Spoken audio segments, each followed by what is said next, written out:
नमस्कार. कट्टा कोल्हापूरच्या आजच्या या विशेष 25व्या फेसबुक लाईव्ह सेशनमध्ये मी सरदार जाधव आपल्या सर्वांचं स्वागत करतो.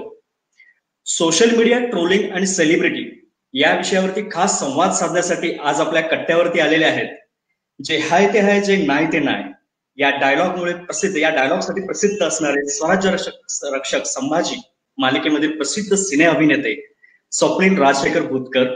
स्वप्नील सर, तुमचं कट्ट्यावरती स्वागत आहे. नमस्कार. नमस्कार सरदार सर, थँक्यू.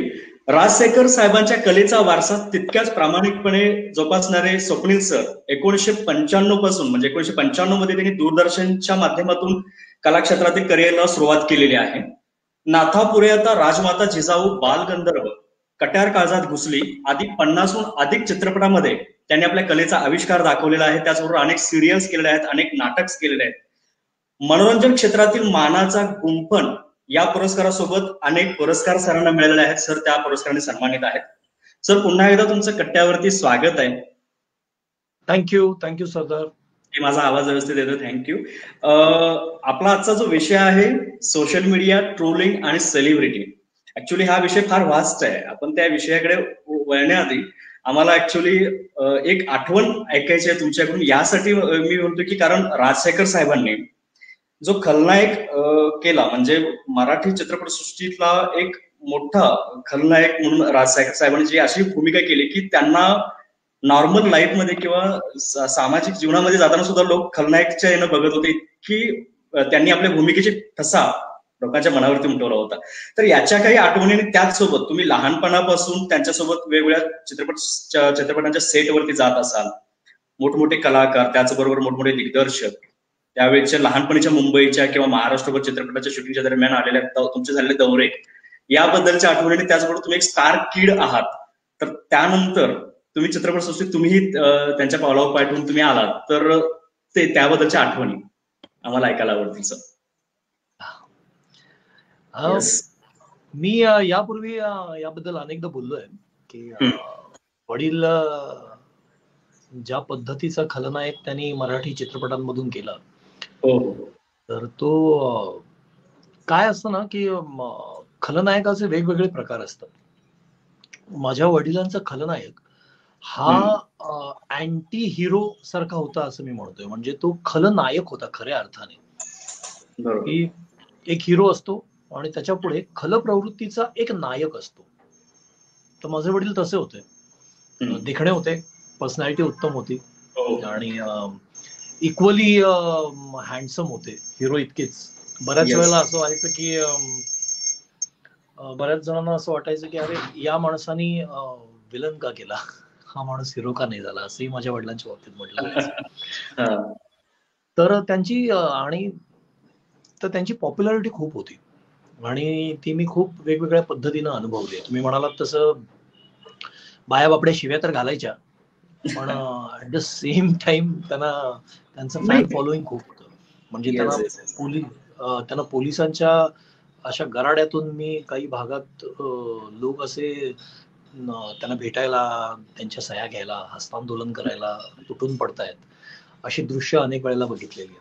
आणि घरात तेच वातावरण असल्यामुळं पण माझे वडील, मी माझ्या फेसबुक पोस्ट मध्ये अनेक वेळेला लिहिलेलं आहे की माझे वडील अत्यंत घरात साधे होते. एरवी पण ते साधेच होते. म्हणजे त्यांनी स्टारडम कधी मिरवला नाही. ती जनरेशनच नव्हती की जी स्टारडम मिरवतील आणि काहीतरी आता जसं आम्ही सेलिब्रिटी वगैरे म्हणून फिरतो, असला काही तो काळच नव्हता. साधी नॉर्मल काम करणारी माणसं होती.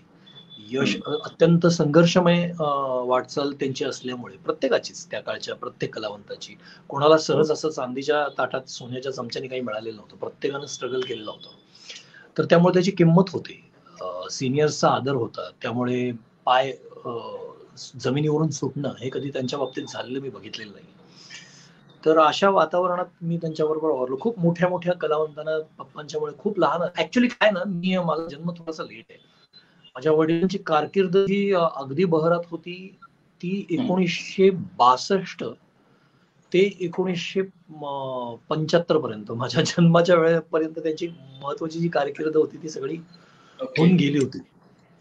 माझा लेट 70s मिड 70s मधला जन्म आहे.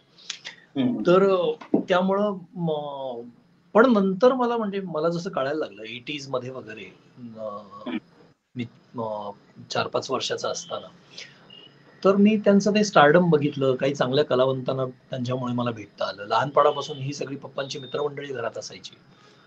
अरुण काका मला आठवत आहेत चांगले, अरुण सरनाईक. हा. त्याच्यानंतर सूर्यकांत काकांना मी अनेक वेळेला भेटलेलो आहे. चंद्रकांत मांढरे काकांना मी भेटलो होतो. गणपत पाटील काकांना मी खूप वेळा भेटलोय. पप्पांच्या सगळ्या हिरोईन्स, जयश्री आत्यांना मी खूप वेळा भेटलोय. तर ही सगळी मोठी मोठी माणसं मला बघता आली आणि त्यांचं स्टारडम, त्यांचा साधेपणा, त्यांचा माणूस पण मला अनुभवता आलं. असं खूप चांगल्या हेल्दी आणि फिल्मी वातावरणात मी वाढलेलं आहे. तुम्ही स्टार किडचं म्हणालात तर तो स्टार किड वगैरे कॉन्सेप्ट आपल्याकडे मराठीत नाहीये सर. तर आपल्याकडे हे हिंदीत जरा जास्त आहे. मराठीत तर असं काही नाहीये. मराठीत एक होतं 100% की अभिनेत्याचा मुलगा असेल किंवा निर्मात्याचा, दिग्दर्शकाचा मुलगा असेल, तर त्याच्यासाठी एक पहिला ब्रेक मिळण्याची किंवा संघर्ष कमी होण्याची एक प्रोसेस होते. पण त्याच्यानंतर त्याचा एक वेगळा संघर्ष चालूच होतो.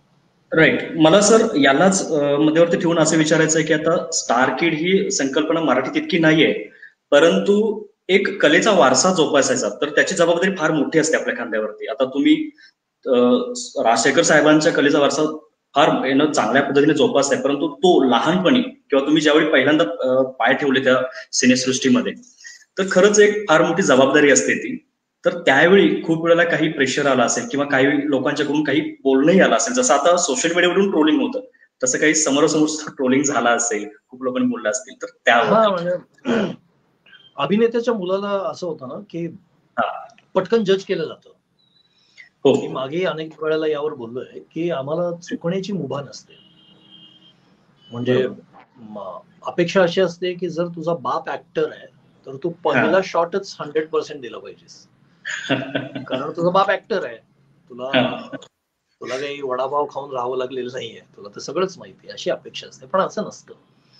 प्रत्येकासाठी पहिल्यांदा काम करणं, पहिल्या सिनेमात काम करणं, पहिल्या नाटकात काम करणं, हे सगळं प्रत्येकासाठी सेम असतं. त्याच्यात काही अभिनेत्याचा मुलगा, निर्मात्याचा मुलगा असलं किंवा साधा खेडेगावातनं आलेला एखादा स्ट्रगलर असलं काही नसतं. पण चुका माफ होत नाहीत पटकन, आणि पटकन लोक जज करून रिकामे होतात. म्हणजे जर सतत कंपॅरिझनला एक फुटपट्टीच असते ना वडिलांची, ते त्यांच्या लेवलचं जर काम नाही करू शकलं तर माझा आवाज येतो बापासारखा नाहीये.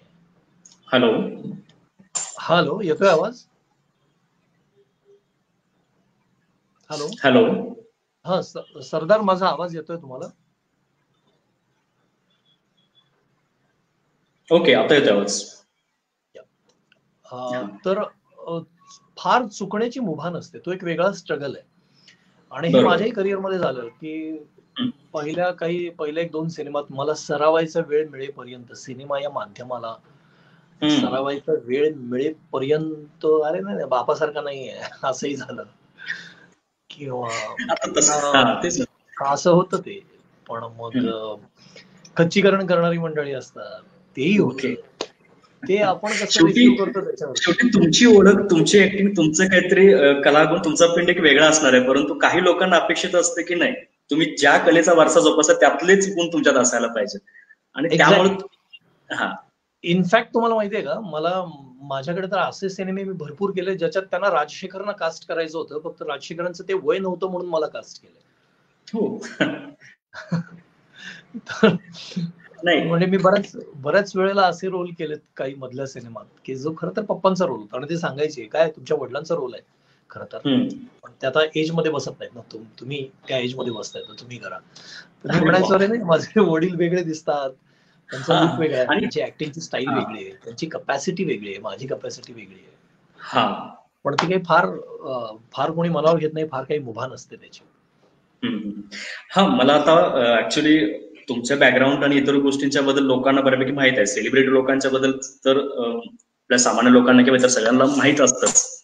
त्यामध्ये डीप न जाता जो आजचा आपला विषय आहे सोशल मीडिया ट्रोलिंग आणि सेलिब्रिटीचा. ऍक्च्युली सेलिब्रिटी लोकांना ट्रोलिंग होणं हा फार नॉर्मल गोष्ट होऊन गेली आजकाल. मुळात सोशल मीडियावरती व्यक्त होणं, आपले विचार मांडणं किंवा व्हिडिओ शेअर करणं हे सगळ्यांसाठी सोपं आहे. परंतु सेलिब्रिटीच्या बाबतीत मात्र खूप अवघड गोष्ट आहे, थोडीशी अवघड गोष्ट आहे. कारण एखाद्या पोस्टमध्ये एखादी छोटीशी चूक सुद्धा सेलिब्रिटीला महागात पडते. कारण लगेच ट्रोलिंग सुरू होतं त्यांना. चूक नसताना देखील खूप वेळेला खूप सेलिब्रिटीना त्यामुळे ट्रोल होत आहे. काही वेळेला लुक चेंज केला म्हणून होत आहे किंवा काही वेळेला बोल्ड सीन केले म्हणून होत आहे. अशा खूप साऱ्या गोष्टी होतात आणि या गोष्टींच्या बद्दल किंवा यांचे होणारे तुमच्यावरती परिणाम याबद्दल आम्हा सर्वांना जाणून घ्यायचे आणि यासाठी सगळ्यात चांगलं म्हणजे सेलिब्रिटीज कोणीतरी याला चांगलं उत्तर देऊ शकेल, चांगला न्याय देऊ शकेल. म्हणून सर आम्हाला तुमच्याकडून ऐकायला आवडेल की या सध्याच्या गोष्टी होतात आता म्हणजे उत्तरोत्तर आपण प्रत्येकाच्या नावानुसार किंवा मी जी काही लिस्ट काढलेली आहे की ज्याच्यामध्ये कुणाला कसं ट्रोल केलं गेलं याची आहे त्याच्यावरती आपण चर्चा करूच. परंतु आता जे मी मुद्दे बोललो की काही चूक नसताना सुद्धा ट्रोल होतं किंवा एखादा वेगळा लुक केला किंवा बोल्ड सीन केला तर याबद्दल काय सांगा? ही एक किंमत आहे तुम्हाला लोकांनी ओळखण्याची. बरोबर. म्हणजे लोक तुम्हाला ओळखतात, तुमच्याबरोबर सेल्फी काढायला उत्सुक असतात सेलिब्रिटीच्या बरोबर किंवा सह्या घ्यायला उत्सुक असतात. लोक रेकग्नाइज करतात, लोक मान वळून बघतात. तर हे सगळं कुठल्याही माणसाला आवडतं, अटेन्शन माणसाला आवडतंच. तर हे जे सेलिब्रिटीजना मिळतं, हे जे अभिनेत्यांना विशेषतः मिळतं, तर त्याची ही किंमत आहे, त्याच्या बदल्यात द्यावी लागणारी ही गोष्ट आहे आणि ही सध्या जरा जास्त फोपावली आहे. हो. तर याच्यामध्ये सरदार माझं असं म्हणणं आहे की उभय पक्षी ट्रोलिंगकडे किंवा एकूण सोशल मीडियावरती वावरण्याकडे बघण्याचा जो अप्रोच जो आहे ना तो खूप महत्वाचा ठरतो इथे. म्हणजे खूप जबाबदारीनं तुम्हाला सेलिब्रिटी म्हणून पण वागता आलं पाहिजे. एका लेवल पर्यंत लोक तुमच्या गोष्टी जशा आवडून घेतात, जसं कौतुक करतात तुमच्या एखाद्या भूमिकेचं, तसंच ते काही वेळेला थोडंसं अगेन्स्ट बोलतील. एखादी गोष्ट नाही आवडली तर ते सांगतील, थोडंसं हार्श पद्धतीनं सांगतील. याची तयारी प्रत्येकानं ठेवायला हवी, म्हणजे प्रत्येक सेलिब्रिटीनं ठेवायला हवी आणि तशी ठेवणारी मंडळी आहेत. पण काय ना, आज आपण जो विषय घेऊन बोलतोय की त्याची मर्यादा सांभाळणं हे फार गरजेचं आहे. म्हणजे मी आता माझ्या वडिलांचं उदाहरण देईन. त्यावेळेला काही सोशल मीडिया नव्हतं, पण माझ्या वडिलांना रस्त्यावरून जाताना शिव्या घालणाऱ्या बायका मी बघितल्या. हो, त्यांच्या भूमिकेला त्यांच्या मिळालेल्या एक प्रकारचं घाबरणाऱ्या बायका बघितल्यात, घाबरणारे पुरुष बघितलेत. किंवा पाठीमागून पप्पांचा एखादा डायलॉग फेमस झाला असेल तर पप्पा आम्ही कुठेतरी चालत जात असू तर मागून तो डायलॉग ओरडणारे लोक बघितले. पप्पांचा एक सिरियल होती रिश्ते नाते नावाची, तर जय भवानी पप्पांचा एक तकिया कलाम होता. तर त्या जय भवानीने पप्पांना अख्ख्या मुंबईभर पिडलं होतं. पप्पा कुठेही गेले की मागून जय भवानी असं यायचं. तर हे असणं किंवा ह्याच्याही पलीकडे जाऊन थोडंसं काही निगेटिव्ह शेरेबाजी करणं हे समजू शकतो, त्याची कलाकाराची तयारी असते. आज आपण ज्याच्याबद्दल बोलतोय सोशल मीडियावरचं ट्रोलिंग आणि त्याची मर्यादा, हा जरा खूप डार्क होत चाललेला विषय आहे सध्या. मला असं वाटतं की एक पातळी असते ना प्रत्येक गोष्टीची. एखादा रोल नाही आवडला तर ती भूमिका तुम्ही वाईट केलीत, त्या रोलमध्ये तुम्ही शोभून दिसला नाहीत हे मी समजूच शकतो. किंवा तुम्ही जरासं याच्याही पलीकडे जाऊन की जरा ऍक्टिंग बरं करायला शिका हेही मी समजू शकतो. भूमिकेबद्दल क्रिटिसाइज केलं जाणं, व्यावसायिक गोष्टींबद्दल क्रिटिसाइज केलं जाणं हे समजू शकतो. वैयक्तिक गोष्टींबाबत सुद्धा आता आम्हालाच हौस असते. मलाच वाटतं की मी बघा कसं पुस्तक वाचतोय तर त्याचे फोटो टाकावा, मी कसा काही खातोय तर माझा फोटो टाकावा, तर त्याच्यावरती येणाऱ्या प्रतिक्रियांची तयारी मी ठेवलीच पाहिजे. पण ती प्रतिक्रिया काय स्वरूपाची आहे, ती किती म्हणजे त्याच्यात गमतीचा भाग आहे का त्याच्यामध्ये खुन्नस आहे, त्याच्यामध्ये तेढ आहे आणि एखाद्या व्यक्तीचं मॉरल डाऊन करण्याचा एक आवेश आहे, हे बघणं फार महत्वाचं आहे. मग माझं उदाहरण सांगेन मी. माझी गणोजी शिर्केची जेव्हा भूमिका चालू होती तर सोशल मीडियावरती ते कॅरेक्टर थोडंसं नकारात्मक वेनी जाणार होतं गणोजी शिर्के. तर ते माझा डायलॉग तुम्ही म्हणाल तसं तो झाला होता, जे हाय ते हाय प्रसिद्ध झालं वगैरे. पण मला त्याचा निगेटिव्ह हे पण यायचा रोलमुळे. एक कमेंट मी सतत सांगतो की अशी आली होती की ज्यांनी एक सेकंड, एक कमेंट अशी आली होती की ज्यांनी प्रति शिवाजी नेताजी पालकर यांची भूमिका केली त्यांना गद्दार गणोजी शिर्केचा रोल करताना लाज वाटली पाहिजे, अशी एक कमेंट मला आली होती. पण मग मी त्यांचा भाबडेपणा त्या प्रेक्षकाचा समजून घेतला की हे ठीक आहे. म्हणजे त्यांना असं वाटतं की नाही, एकदा शिवाजी महाराजांचा रोल केला की आम्ही तुमच्याकडे शिवाजी महाराज म्हणून बघतो, त्याच्यानंतर नाही तुम्ही एखाद्या चोराचा रोल करायचा, ह्या त्यांच्या भावना आहेत. तर हे मी समजून घेऊ शकतो. पण आता त्याच्या पलीकडे जाऊन ते जर काही वैयक्तिक टीका करणार, ट्रोलिंग ऑफकोर्स ते ट्रोलिंग चुकीचं आहे. तर मला असं वाटतं की हे फेअर ट्रोलिंग आहे. येस, आणि त्याच्यातून लोकांच्या भावनाच कळतात. इन अ वे ती तुम्हाला पावती आहे, जसं आपण म्हणतो शिवाय ही सुद्धा व्हिलन करणाऱ्याला पावती असते. बरोबर. पण हल्ली काय ना, त्या मर्यादा क्रॉस होत आहेत सरदार, आणि ती जी रेषा आहे ती पाळली जात नाहीये. खूप चुकीच्या गोष्टींवरती ट्रोल केलं जात आहे. येस, बोला. हा, मला तोच मुद्दा म्हणायचा आहे की तुम्ही जसं म्हटलात की ट्रोलिंग म्हणजे आपल्या काही होणाऱ्या चुका आपल्या प्रेक्षकांनी किंवा आपल्याला जी आवड म्हणजे आपले जे फॅन्स आहेत यांनी सांगणं मान्य आहे. परंतु त्याचबरोबर मगाशी तुम्ही जो मुद्दा बोललात की काही वेळेला कुटुंब किंवा इतर गोष्टीकडे लक्ष देऊन त्यांना लोक ट्रोल करतात, त्यांच्यावरती लोक बोलतात, आणि त्यामुळं खरं तर हे ट्रोलिंगला एक वेगळी काय म्हणतात, एक वेगळी लेवल जायला लागले किंवा खूप वाईट अवस्थेमध्ये जायला लागले ते, आणि त्यामुळे खूप लोक इरिटेट होतात, खूप सेलिब्रिटी लोकही इरिटेट होतात.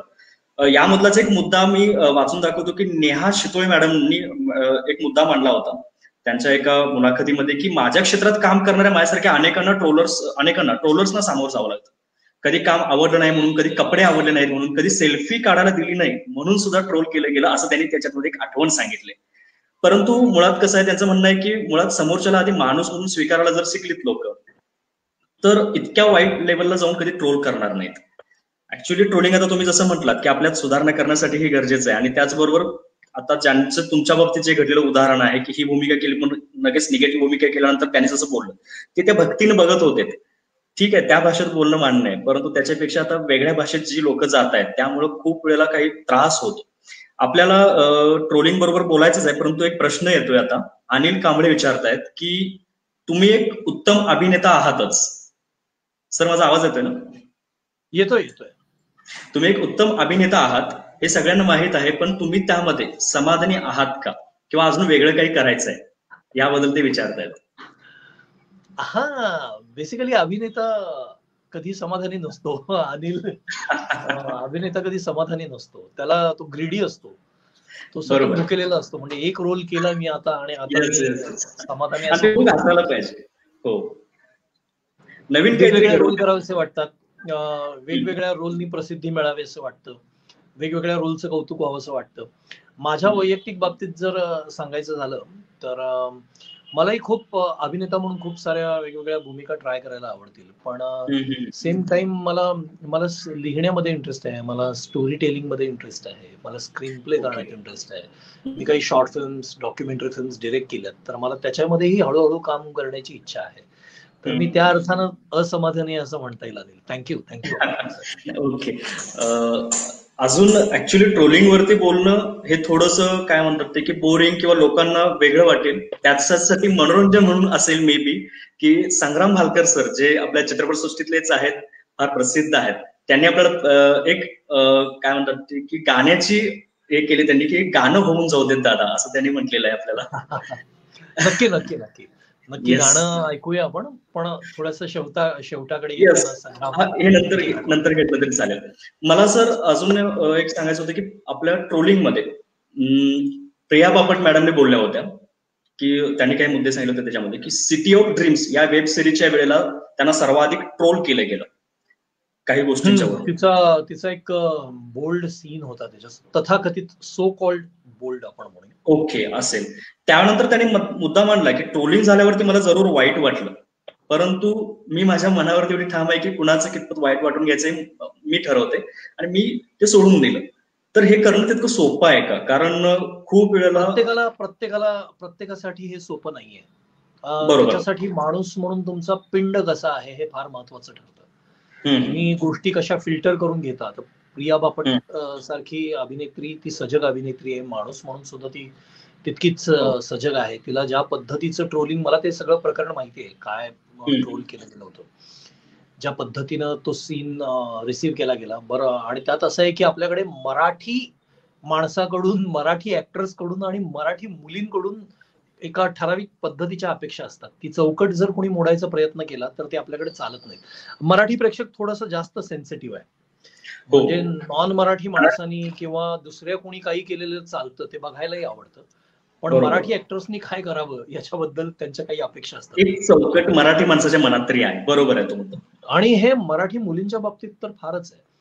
म्हणजे माझं म्हणणं आहे की आता काही तो पूर्वीचा काळ नाहीये की जेव्हा आशा काळे सारख्या अभिनेत्री, अलका कुबल मॅडम या पद्धतीचेच फक्त रोल यायचे आणि त्या एका टिपिकल तुळशी वृंदावन, नवरा बायको असं आता घडत नाही. आता विषयांचा आवाका विस्तारतोय, सिनेमा रिअलिस्टिक होतोय, सिनेमा तुमच्या माझ्या जगण्यातल्या गोष्टी मांडतोय. तर त्या मांडत असताना जे आपल्या आसपास घडतंय ते दाखवणार ना, ते सिनेमात येणार, ते कलाकृतीचा भाग म्हणून येणार.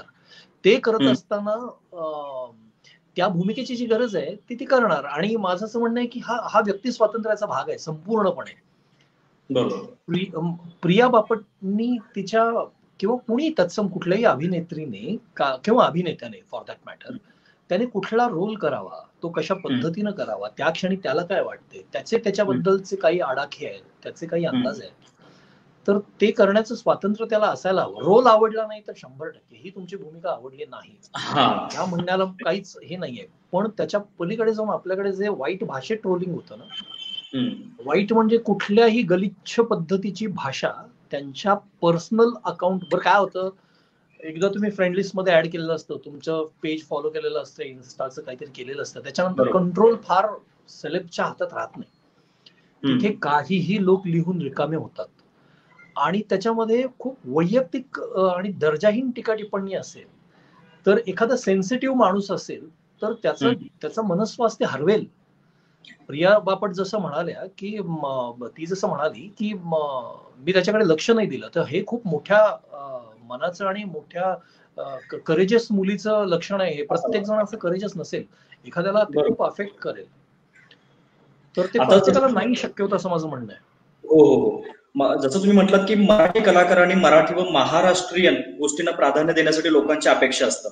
आणि म्हणजे ते हिंदीही बघत असतील, इंग्लिशही बघत असतील, परंतु मराठी कलाकारांच्याकडून त्या अपेक्षा असतात. तर तुमच्या आता तुम्ही चित्रपटसृष्टीत आहात, सिनेसृष्टीत आहात, तर तुम्हाला असा कधी वेगळा अनुभव आला का या ट्रोलिंग बद्दलचा? नाही, सुदैवाने मला आलेला नाही आजपर्यंत कधी. मला म्हणजे मी त्या गणोजी शिर्केच्या रोल बद्दल, मगाचा जो सिरियल मधला तुम्ही सांगितला अनुभव, तो एक प्रकारचा ट्रोलिंगच होतं. मगाची जे भूमिकेबद्दलचं बोललात तुम्ही, हा ते. पण मी सरदार मगाशी म्हणालो ना, तर मी ते समजू शकतो, चाहत्यांचं प्रेम की खूप. म्हणजे आता स्वराज्य रक्षक संभाजी सारखी मालिका ही लोक फक्त बुद्धीने किंवा मनोरंजनासाठी बघत नाहीत, त्याच्यामध्ये त्यांची भावनिक गुंतवणूक असते. ते संभाजी महाराजांच्या प्रेमापोटी बघतात. बरोबर. छत्रपतींच्या बद्दलची जी आस्था आहे, जे प्रेम आहे, जो आदर आहे, त्याच्या अनुषंगाने ते बघतात. तर त्यांना ते कॅरेक्टर्स खरेच वाटतात. तर हा भाबडेपणा मी समजूच शकतो. आणि माझं असं म्हणणं आहे ना की भूमिकेबद्दल, म्हणजे चल तुला ऍक्टिंग येत नाही, तू करू नकोस, तू वेगळं दुकान टाक, हेही मी समजू शकतो. पण मी असं म्हणेन की कोणाच्या वैयक्तिक गोष्टींबद्दल लैंगिक शेरेबाजी, जातीवाचक शेरेबाजी, धर्मवाचक शेरेबाजी, अश्लील भाषा, एखाद्याच्या जेंडरवरून त्याला बोलणं, याच मुद्द्यावरून मला विचारायचं आहे की 2019ला इतकी चित्रे ना, म्हणजे त्या कायम कुठल्या तरी कॉन्ट्रोव्हर्सीमध्ये असतातच, परंतु 2019ला त्या हिंदीमध्ये ठराविक काही गोष्टी बोलल्या होत्या, त्यासाठी त्यांना खूप अश्लील भाषेत ट्रोल केलं गेलं होतं. त्याबद्दल त्यांनी तशी उत्तरही दिली होती. आता जसं तुम्ही मुद्दा बोललात की यावरती ट्रोल केलं जाऊ नये, म्हणजे जसं तुम्ही सांगितलं जेंडर किंवा अश्लीलता किंवा ठराविक अशा गोष्टी काही लिमिट पाळणं गरजेचं आहे. म्हणजे आपण छत्रपती शिवाजी महाराजांच्या महाराष्ट्रात राहतो तर आपल्यालाही तेवढे लिमिटेशन्स असायला पाहिजे, परंतु काही लोक ते लिमिटेशन्स विसरतात. सोशल मीडियावरती व्यक्त होण्याचं साधन मिळालं सोशल मीडिया म्हणून असं व्यक्त होतात, परंतु त्याला तोंड देताना अशा कलाकारांना कसं होत असेल किंवा त्यांची मानसिकता कशी होत असेल? आता मगाशी तुम्ही सांगितलंच काही गोष्टी, परंतु त्यांना मग चित्रपटसृष्टीतल्या गोष्टींच्या बद्दल कसं विचार राहतात कसे, किंवा लोकांच्याकडं समाज. कुणाला सहन होईल सांगा? आता केतकी बरोबर. चितळेचा तो डिफेन्स मेकॅनिझमचा भाग होता की ती त्याच्यावरती एक एक कमेंट घेऊन प्रत्येक कमेंटला वाचून उत्तर दिलं. हा तिचा एका अर्थी ते काही करण्यात तिला आनंद वाटला किंवा मजा आली असेल असं नाही वाटत मला. हो बरोबर. म्हणजे कुणाला वाटेल की त्या अश्लील सगळ्या शिव्या वाचायच्या आणि त्याच्यावरती एक उत्तर द्यायचं, ही प्रोसेस कुणाला आवडणारी नाहीये. पण कुठेतरी एक स्टँड घ्यायचा म्हणूनच तिने ते केलं असेल. बरं, मी ह्याच्यात असं अजिबात म्हणत नाहीये, मी इथं हे गोष्ट अधोरेखित करेन की कलावंतांचा अप्रोच चुकीचा नसतो असं मी म्हणणार नाही. बऱ्याच वेळेला कलावंतांच्याकडनंही, अभिनेते सेलेब्सच्याकडनंही चुकीच्या पद्धतीनं भावना मांडल्या जातात, चुकीच्या पद्धतीनं ते व्यक्त होतात, किंवा म्हणणं वेगळं असतं, म्हणण्याची पद्धत वेगळी होते, किंवा खूप काही बोलू नये अशा गोष्टी बोलल्या जातात. थोडं एक भान राखलं जाईलच असं नाही. पण माझं असं म्हणणं आहे ना की ते ठीक आहे, त्याच्यावरती टीका जरूर करा, टीका करायला काहीच प्रॉब्लेम नाही आहे. आता आम्ही शेवटी सोशल लाईफ मलाही हवंय, माझं फेसबुकवरती, इन्स्टावरती अकाउंट काय याचसाठी आहे ना की लोकांनी माझ्याशी कनेक्ट करावं, माझं काय काय कसं कसं चालू आहे हे लोकांनी बघावं, लोकांनी माझ्यावर माझी दखल घ्यावी, अटेन्शन द्यावं, याचसाठी मी तिथे आहे. सो मला त्याच्या बरोबरीनं फक्त चांगलं चुंगलंच नाही, माझं टीका पण ऐकून घ्यायची तयारी पाहिजे. माझं म्हणणं सतत असं आहे की त्याची जी शुचिर्भूतता आहे, त्याची जी आचारसंहिता आहे, जी स्वयंघोषित असायला हवी. दुसरा माझा मुद्दा सरदार असा आहे की कलावंतच का? सेलिब्रिटी, अभिनेते, अभिनेत्री, फिल्म एंटरटेनमेंट इंडस्ट्रीतलीच मंडळी आणि थोडीफार पॉलिटिकल मंडळी या बाबतीत अशा पद्धतीनं ट्रोल होतात. असा एक बायस्ड अप्रोच कशासाठी असायला हवा? म्हणजे एखादा कलावंत चुकला, धरून चालत चुकला, त्यानं एखादा आत्मप्रौढीपर स्टेटमेंट केलं, जसं केतकी चितळेच्या बाबतीत झालं की तिनं काहीतरी तिचं म्हणणं वेगळ्या पद्धतीनं मांडलं, आणि कुणाचं काहीतरी परवाच एक आमच्या एका सिरियलच्या अनुषंगाने एका सिनियर ऍक्टरनी एक कमेंट केली, त्याच्यावरून ट्रोलिंग झालं. आमच्या एका अभिनेत्रीच्या एका कवितेवरून तिला ट्रोलिंग केलं गेलं. माझं म्हणणं झालं, धरून झालं 5 मिनिटासाठी की त्यांनी ती गोष्ट करायला नको हवी होती. पण आपल्या आजूबाजूला समाजामध्ये अशा अनेक गोष्टी अनेक माणसं करतात ज्या त्यांनी करायला नको आहेत. Right right right right. म्हणजे माझ्या अपार्टमेंटच्या खाली साधारण पहाटे 3 वाजेपर्यंत विविध भागातली पोरं येऊन पचापचा थुंकत असतात, शिवीगाळी चालू असते, मोठमोठ्यानं रात्री अपरात्री शिवीगाळी चालू असते. माझ्या भागातला एखादा पॉलिटिकल लीडर त्यांना सपोर्ट करत असतो, कारण त्यांना ती मुलं हवी असतात त्याच्या प्रचारासाठी, त्याच्या बाकी सगळ्या गोष्टीसाठी. मी किती वेळा जाऊन त्यांची नावं टाकून किंवा त्या पॉलिटिकल लीडरचं नाव टाकून सोशल मीडियावर ट्रोल करतो. मी करतो का की अमुक अमुक माझ्या भागातला नगरसेवक अमुक फुल्या फुल्या फुल्या आहे, त्यानं अमुक अमुक नावाची मुलं पाळलेली आहेत, आणि असं मी कधी करतो ट्रोल? नाही. बरोबर.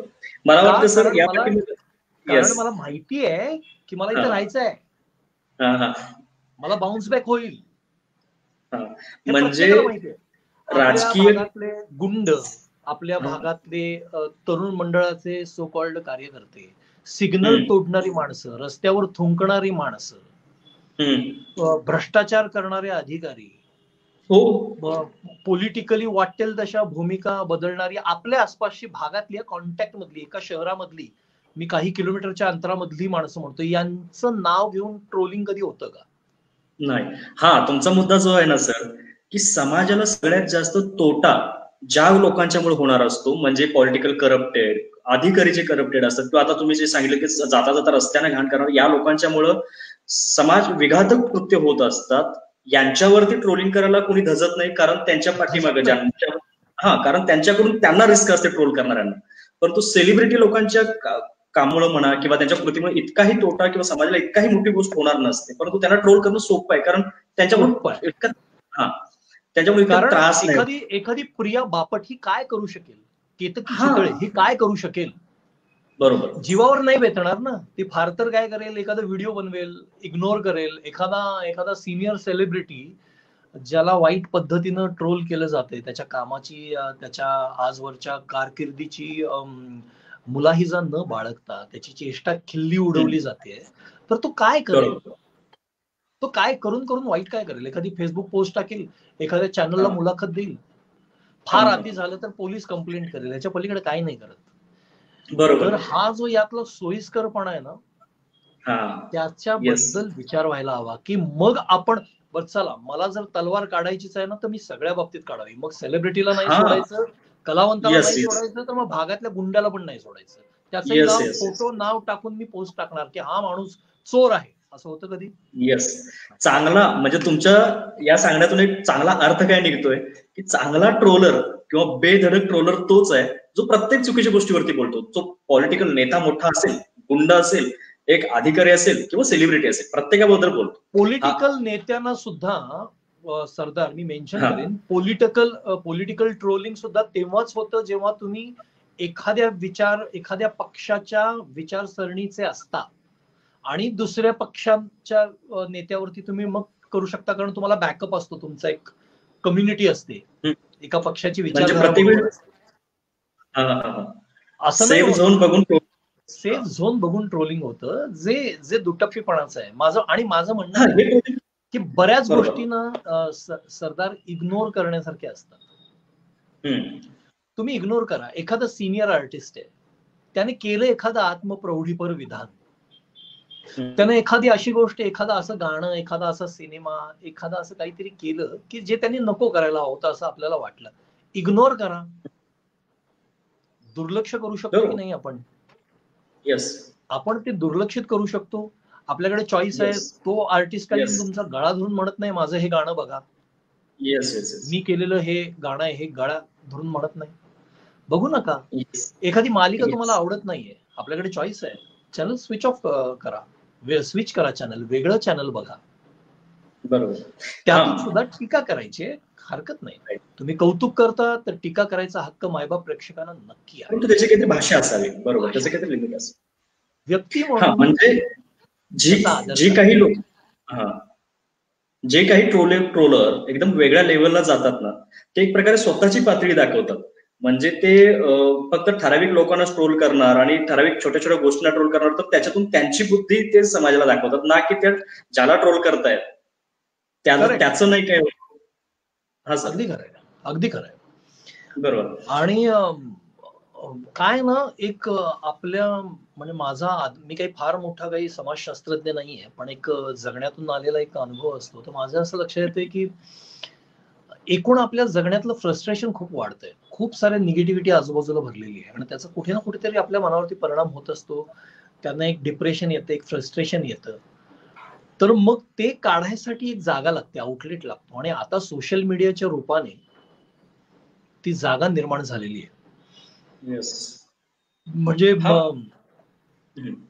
असं बऱ्याच वेळेला होतं ना, उदाहरणादाखल की आपण घरामध्ये, फॅमिली फंक्शन मध्ये किंवा प्रोफेशनल ठिकाणी फारशी शिवीगाळ वगैरे करत नाही, ज्याला कोणाला त्या माध्यमातून व्यक्त व्हायचंय. पण मित्रांचा कंपू जमला की प्रत्येक वाक्यात शिवी देणारी मंडळी असतात, की ते एक आउटलेट असतो, हे फ्रस्ट्रेशन काढायचं एक हे असतं. तर तशी जागा आता सोशल मीडिया झाली आहे की तुम्हाला आणि झुंड म्हणजे समविचारी माणसं शोधून, झुंडचे शिकार म्हणतो ना आपण, तसं झालेलं आहे की सपोर्टर्स बघितले जातात की या विचाराचे किती आहेत, या विचाराचे अनेक जण असतील तर मग झुंडीत घुसून तू एक 4 कमेंट टाक आणि त्याची आय माय काढ, जो कोणी सेलिब्रिटी आहे, तर काय फरक नाही पडत, कारण सपोर्टिंग भरपूर मंडळी आहेत. एकटा माणूस जाऊन पहिल्यांदा कोणी असं करत नाही बहुतांश वेळेला, असा माझा अनुभव आहे. वाचत असतो. नाही, हा मुद्दा फार बरोबर बोललात तुम्ही. मागाशी जो सांगितलात की एक आताच्या सध्याच्या परिस्थितीमुळे खूप साऱ्या अशा गोष्टी, जेव्हा फ्रस्ट्रेशन काढण्यासाठी एखादं मिळालं स्टेज आहे, तेव्हा लोक व्यक्त होऊन जातात आणि कुठल्या तरी वेगळ्या थराला जातात. आता जसं तुम्ही दुसरा मुद्दा बोललात की झुंड, म्हणजे ट्रोलिंगची काही झुंडशाही सुद्धा निर्माण झाली, ठराविक ग्रुप निर्माण झालेले आहेत. आता काही फेसबुकला ग्रुपही तसे आहेत ट्रोलिंगचे, वेगवेगळ्या भाषेतले, असे त्यांनी सुद्धा ट्रोलिंगचे ग्रुपच तयार केले. मला हा असा प्रश्न विचारायचा सर की आता राजकीय भूमिकांच्यामुळे प्रत्येक तरुण, प्रत्येक ग्रुप राजकीय भूमिका घेत आहेत. सर माझा आवाज येतोय ना? हा, राजकीय भूमिका घेत आहेत. तर यामुळं ठराविक ग्रुप जे एका ठराविक विचारसरणीचे झालेले असतात, त्या विचारसरणीलाच धरून ते सेलिब्रिटी लोकांच्याकडनं पण अपेक्षित करतात की यांनी असंच राहायला पाहिजे, यांनी असंच राहायला पाहिजे, या वर्गातल्या लोकांनी असंच राहिलं पाहिजे. आणि त्या ठराविक वर्ग त्याचं हे झालं, बाउंड्री क्रॉस झाली की त्यांना ट्रोलिंग केलं जातं. असंही अनुभव किंवा असंही काही चित्र आपल्याला चित्रपटसृष्टीत, सिनेसृष्टीत बघायला मिळतात.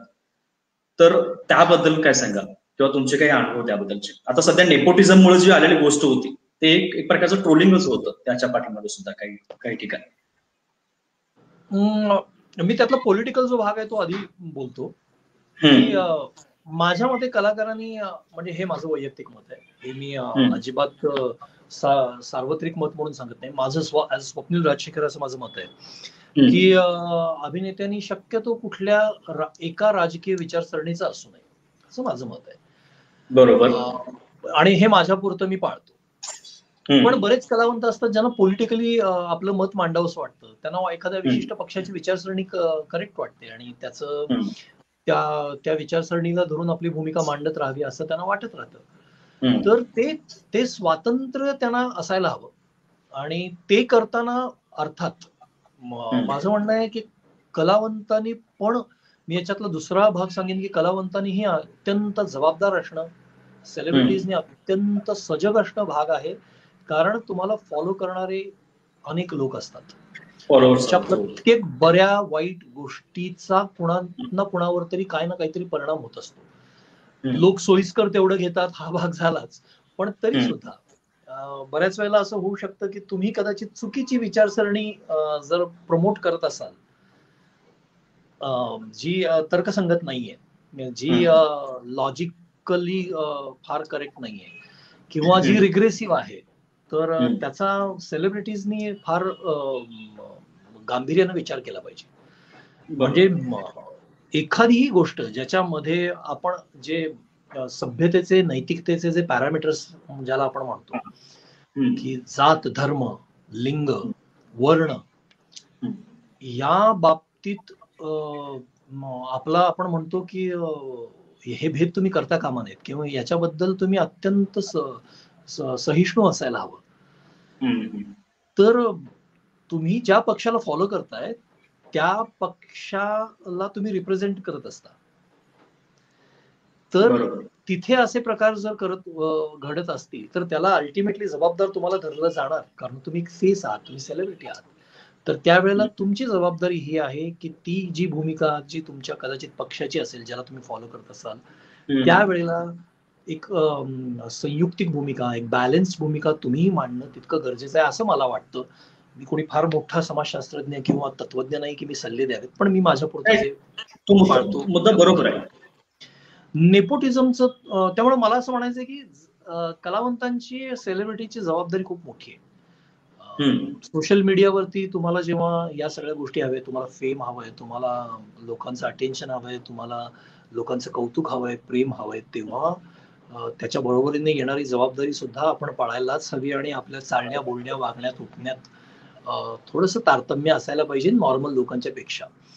हे एक भान ठेवायला हवं. पण हे उभयपक्षी मी मगाशी म्हणालो तसं की समजा त्यातून एखाद्याची विचारसरणी नाहीये तशी, तो माझं म्हणणं आहे तुम्ही हलवायाची कर्तव्य ठेवण्यापेक्षा बऱ्याच वेळेला मिठाईची ठेवूया ना. हलवाई नाहीये देखणं, हलवाई नाहीये हे, पण तो मिठाई चांगली बनवतोय का, तर ती मिठाई खाऊ आपण त्याचा अभिनेता म्हणून विचार करू, बाकीच्या गोष्टी दुर्लक्षित करू. हे करू शकतो आपण, करू शकतो. म्हणजे एखादा असा कलावंत आहे ज्याने आपल्याला उत्तमोत्तम सिनेमे दिलेले आहेत, ज्यांनी दिग्दर्शित केलेल्या, ज्यांनी निर्माण केलेल्या, ज्यांनी अभिनय केलेल्या सिनेमांचे दाखले आपण आपल्या रोजच्या आयुष्यात सतत वापरतो. तो कलावंत नसेल थोडासा तुम्हाला अपेक्षित तसा विनम्र, इग्नोर करू. ते काय तुमच्या गळ्यावरती सुरी ठेवून म्हणत नाहीत, माझं म्हणणं आहे का, इग्नोर करा, त्याचं काम बघा, रिस्पेक्ट देऊया.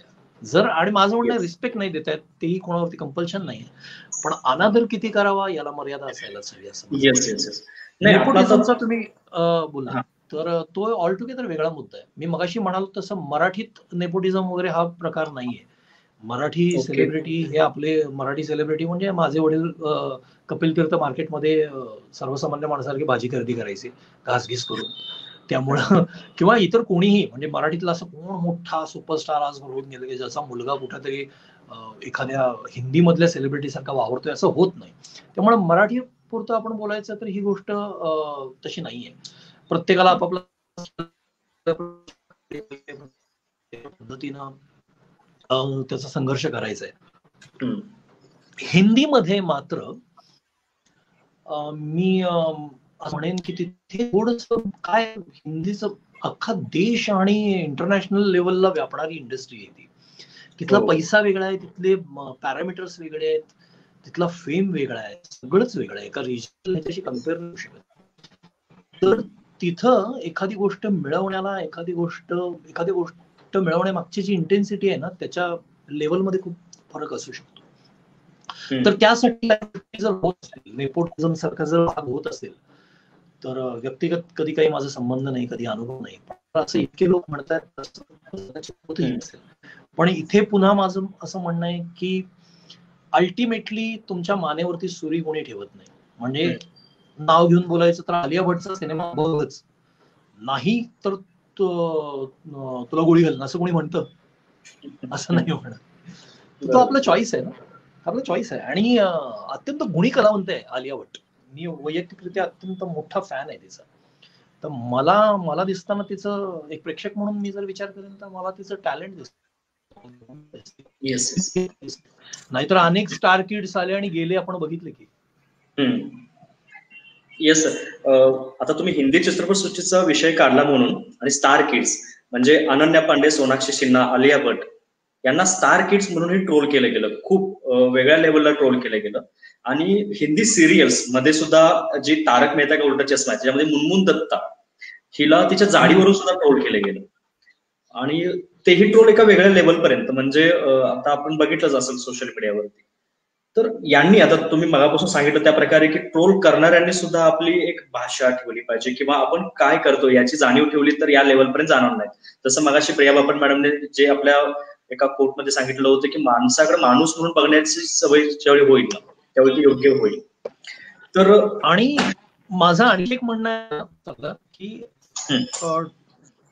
अशीच गोष्ट सोशल मीडियावरती लिहा किंवा एखाद्याच्यावरती टीका करताना अशा भाषेत करा की जे तुम्ही एकटे असताना त्या व्यक्तीच्या, संबंधित व्यक्तीच्या, ज्याला तुम्ही ट्रोल करताय, डोळ्यात डोळे घालून बोलू शकाल. राईट. मध्यंतरी मी माझ्या एका तरुण मित्राने एका अशाच सिनियर सेलिब्रिटीवरती काहीतरी टीकात्मक काही लिहिलं होतं.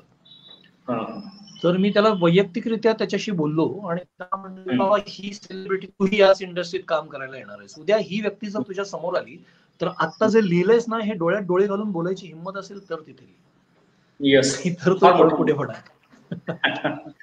नाही, मला सर असं विचारायचं आहे की ट्रोलिंग तर फार मोठ्या लेवलला होते. आता स्मार्टफोन प्रत्येकाच्या हातात असल्यामुळे कुणीही कशीही मतं आपली मांडतो, त्याला एक तारतम्य ठेवत नाही. याच्यावरती सायबर क्राईमचे काही लिमिटेशन्स पण आहेत, काही कायदेही आहेत. तर त्याचा आधार घेऊन सेलिब्रिटी लोक काही ऍक्शन घेतात का किंवा असे काही झालेले आहेत का? घेतात. बरेच सेलिब्रिटी अशा पद्धतीचं वॉच ठेवून असतात. जर फारच दर्जाहीन कुणी काही करत असेल आणि सातत्यानं करत असेल तर बऱ्याच वेळेला इग्नोर करण्याकडेच कल असतो. पण अगदी जर कोणी सतत काही घाणेरडं बोलत असेल तर त्यांचा आयपी ऍड्रेस ट्रेस करून त्यांना शोधून आणून शिक्षा करण्यापर्यंत प्रकार सेलिब्रिटी करतात.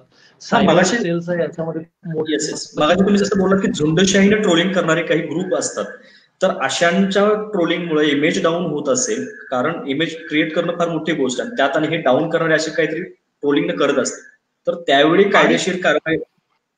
कायदेशीर कारवाई तर ऑफकोर्स करायलाच हवी.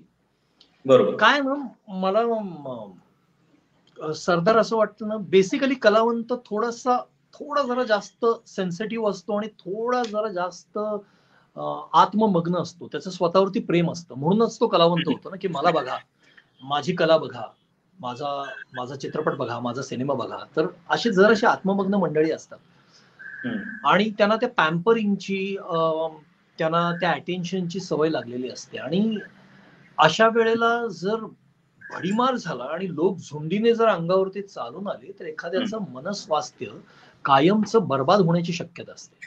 हो, कारण तो मुळातच कलावंत थोडासा सेन्सिटिव्ह आहे आणि ते जर सतत होत राहिलं तर तो कलावंत व्यक्त होण्याला घाबरतायत. आज मी तुम्हाला खरंच सांगतो, मला बऱ्याच मुद्द्यांवरती सरदार असं वाटतं की या मुद्द्यावरती आपण काहीतरी बोलायला हवं, या मुद्द्यावर काहीतरी लिहायला हवं. मी विचार करतो नको राहू दे. कारण मी जर मला निर्भीड होऊन मला तिथे व्यक्त होऊन फार काही साध्य होणार आहे का, मी प्रश्न स्वतःला विचारतो आणि मी मला आवर घालतो. कारण त्याच्यानंतरचं जे ट्रोलिंग आहे ते माझ्यापुरतं वैयक्तिक ठीक आहे, माझ्या कुटुंबापर्यंत गेलं, माझ्या जवळच्या व्यक्तींपर्यंत गेलं आणि आपल्याकडे गलिच्छ भाषेत केलं जातं ना ट्रोलिंग. आपल्याकडे आई बहीण काढली जाते. हे मुद्दे काही भरपूर मुद्दे आपल्या ट्रोलिंगच्या बद्दलचे बऱ्यापैकी कव्हर झालेले आहेत.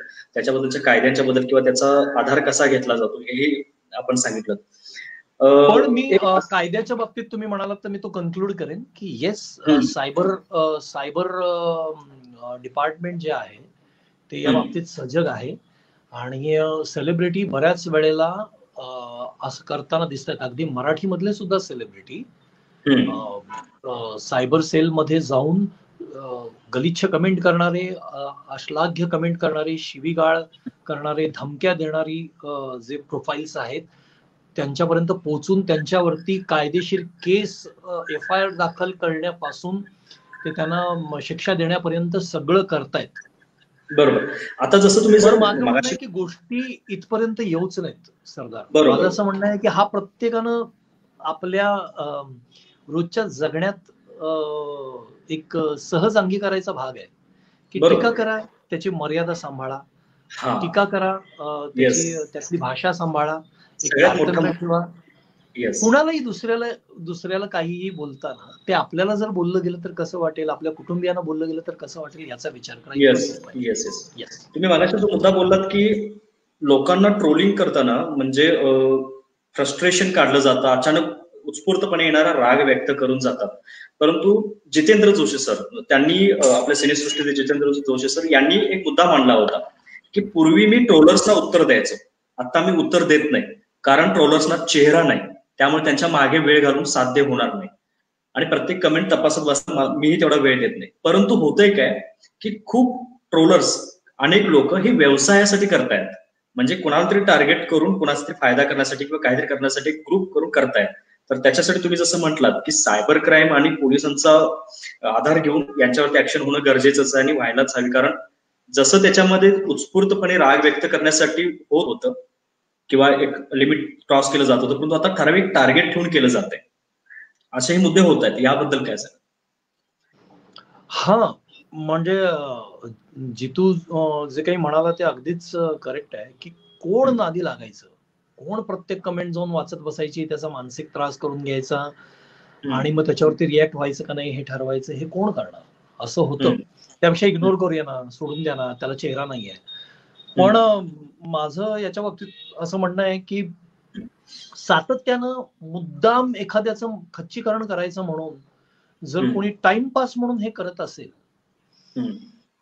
तर माझी ही जबाबदारी आहे की नाही, जोशी सर तर मध्ये टाइमपास करून व्यवसाय म्हणून करणारे झाले. नाही, व्यवसाय म्हणून, एक्झॅक्टली व्यवसाय म्हणून सुद्धा करणाऱ्या मंडळींना किंवा टाइमपास म्हणून करणाऱ्या मंडळींना सुद्धा चाप लावण्यासाठी त्याची कंप्लेंट करणं, त्याचा रिपोर्ट करणं, त्याचं प्रोफाईल सायबर सेलला कळवणं, त्याचा IP ऍड्रेस स्ट्रेस करणं, त्याच्यावरती मानहानीचा, अब्रू नुकसानीचा दावा दाखल करणं, या पद्धतीच्या ज्या सगळ्या कारवाया आहेत, जर त्या आवश्यक वाटल्या तर त्या जरूर कराव्यात.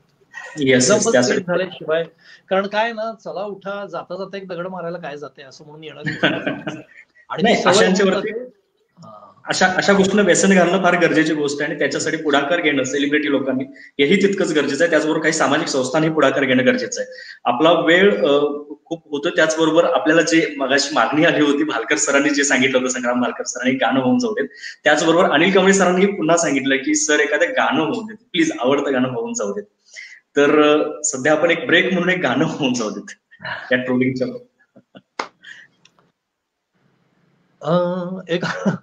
एक आवडतं गाणं आहे माझं, जे आता आपण बोलतोय या विषयाशी संबंधित आहे.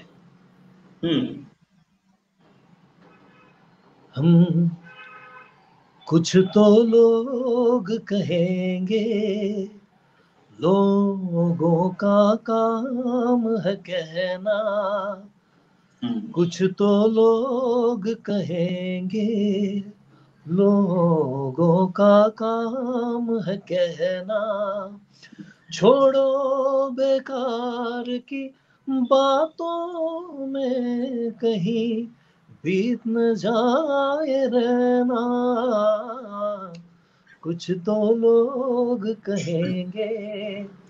हे आहे ज्यांचं ट्रोलिंग होतं त्यांच्यासाठी. आणखी एक गाणं आहे, राजेश खन्नाचंच गाणं एक आहे, ट्रोलर्स साठी गाणं आहे. ओके. यार हमारी बात सुनो, ऐसा एक इंसान सुनो, जिसने पाप ना किया हो, जो पापी न हो. त्या गाण्याचं म्हणणं असं आहे कि किसी के ऊपर कीचड़ उछालने से पहले अपने गिरेबान में झांक के देखो. यस, खूप मोठा अर्थ आहे त्या गाण्यामधून. आणि जे सुरुवातीचं गाणं म्हटलं ते खरंच या ट्रोलिंगशी संबंध म्हणजे त्याला लागूच आहे ते सर. खूप छान, खूप छान गप्पा झाल्या. तुमची ओळख आणि इतर आपलं जे बॅकग्राऊंड आहे, कोल्हापूरची जडणघडण आहे, याबद्दलही आम्हाला ऐकायचं होतं, परंतु आपला वेळ फार कमी आहे आणि आपला वेळ जवळजवळ आता बऱ्यापैकी कम झालेला आहे. त्यामुळं ट्रोलिंग हा विषय तरी आपला बऱ्यापैकी चर्चेला चांगलं चर्चा झाली, प्रश्नही आलेले आपण घेतलेले आहेत. आवाज येतो ना सर? Yes yes, thank you. या विषयावरती मी काल सरदार तुम्हाला म्हणालो तसं की हा विषय जरा बोलला जाणं गरजेचं होतं. आपला जो कोल्हापुरी कट्टा आहे तर त्यातल्या मित्रांपर्यंत म्हणजे याची चर्चा होणं आवश्यक होतं, म्हणून मी तुम्हाला प्राधान्यानं म्हणालो की या विषयावरती आपण बोलू शकतो. नाही, फार छान सर. आणि तुम्ही विषय सुचवला, त्याचबरोबर इतकी चांगली चर्चा झाली, म्हणजे खूप चांगले मुद्देही निघाले, लोकांनाही कळेल आणि काही ट्रोलर्स लोकांना पण कळेल की बाबा आपण काय व्यक्त व्हावं, काय नको व्हायला, किंवा काय ऍक्शन्स होऊ शकतात. येस, पण हा विषय तुम्ही घेतलात, खूप छान डिस्कशन केलं आणि या निमित्ताने या विषयावरती बोलता आलं. अनेक लोकांनी कदाचित ते बघितलं असतील, पुढेही बघतील. तर मी कलावंत कम्युनिटीच्या वतीनं, कलावंत सगळ्या कलावंतांच्या वतीने एवढंच सांगेन की तुमचं प्रेम प्रेक्षक हो अत्यंत मोलाचं आहे. अत्यंत जगण्याचा ऑक्सिजन आमचा तुमचं प्रेम आहे. तुम्ही जर बघायला नसाल तर आमच्या अस्तित्वाला, आमच्या कलाविष्काराला आणि आमच्या कलावंत असण्याला काहीही अर्थ नाहीये. तुमचं प्रेम हवंय. क्वचित प्रसंगी जर चूक होत असेल तर कान धरा, टीका करा, समजावून सांगा, अगदी ओरडला तरी हरकत नाही, पण आई बहिणीवरती येऊ नका, अस्तित्वावरती येऊ नका. म्हणजे घरच्यांना बोलताय तशा भाषेत बोला, शत्रूला बोलताय तशा भाषेत नका बोलू, अशा भाषेत बोलू नका. सगळे कलावंत हे सतत प्रेक्षकांच्या प्रेमाचे भुकेलेले आहेत. त्यामुळे, आणि मी सांगतो, मी या सगळ्यांना पर्सनली ओळखतो, जवळून ओळखतो. सगळी चांगली माणसं आहेत. क्वचित प्रसंगी कोणाचं काहीतरी चुकत असेल, थोडं भूमिका मांडताना शब्द चुकत असतील, आवेश थोडासा वेगळा होत असेल तर जाऊ दे, माफ करून टाका. आपलीच मंडळी आहेत, आपल्यालाच आनंद देणारी मंडळी आहेत. बाकी काय सांगू. थँक्यू. Yes, thank you sir. तुमचे खूप खूप आभार कट्टा कोल्हापुरीकडून. आणि सगळ्यात महत्वाचं मला सांगायला आवडेल आमच्या प्रेक्षकांना आणि तुम्हालाही की आजचा आमचा 25वा हा एपिसोड आहे, जो स्पेशल तुमच्या या विशेष चर्चेमुळे झाला. एक वेगळी चर्चा झाली, जी चौकटी बाहेरची करता आली आपल्याला तुमच्या या सहाय्यामुळे, तुमच्या सपोर्टमुळे. खूप खूप पुन्हा एकदा धन्यवाद तुमचे. आणि मी सर्वांना सांगेन की असंच तुमचं प्रेम आमच्या कट्ट्यावरती राहू देत. कट्टा वेगवेगळे विषय घेऊन आपल्या समोर येतोय, इन्स्पायरिंग गोष्टी घेऊन येतोच. त्याचबरोबर आता काही जे आपल्या ठरलेल्या गोष्टी आहेत, म्हणजे एक इन्स्पायरिंग म्हणा किंवा व्यवसायिकाच्या, त्याच्याच बरोबर बाहेरच्याही गोष्टी घेऊन येतो. तसाच एक विषय घेऊन उद्याच्या लाईव्ह मध्ये पण येतोय. आपण जीवरक्षक दिनकर कांबळे, जे कोल्हापूरच नाही तर आता महाराष्ट्रभर प्रसिद्ध झाले आहेत, त्यांनाही आपल्या कट्ट्यावरती उद्या येत आहेत ते आपल्याला आपल्या भेटीसाठी. तेही पाहायला विसरू नका. आणि आजचा आपला हा व्हिडिओ, आजचं फेसबुक लाईव्ह नक्की लाईक करा. आणि महत्वाचा विषय आहे त्यामुळं जरूर शेअरही करा. सर, मी निरोप घेतो आणि खूप खूप धन्यवाद पुन्हा एकदा. तुमचेही मनापासून आभार. तुम्हाला 25व्या भागाबद्दल शुभेच्छा. उद्या दिनकरजी येतील तर त्यांनाही माझा नमस्कार सांगा. आणि असे भरपूर एपिसोड्स होत राहतील. आपण वेगळ्या विषयावरती पुन्हा एकदा परत कधीतरी नक्की तुमच्याशी कम्युनिकेट करायला मला आवडेल. थँक्यू. नक्की सर, सर्वांचे खूप खूप आभार. धन्यवाद.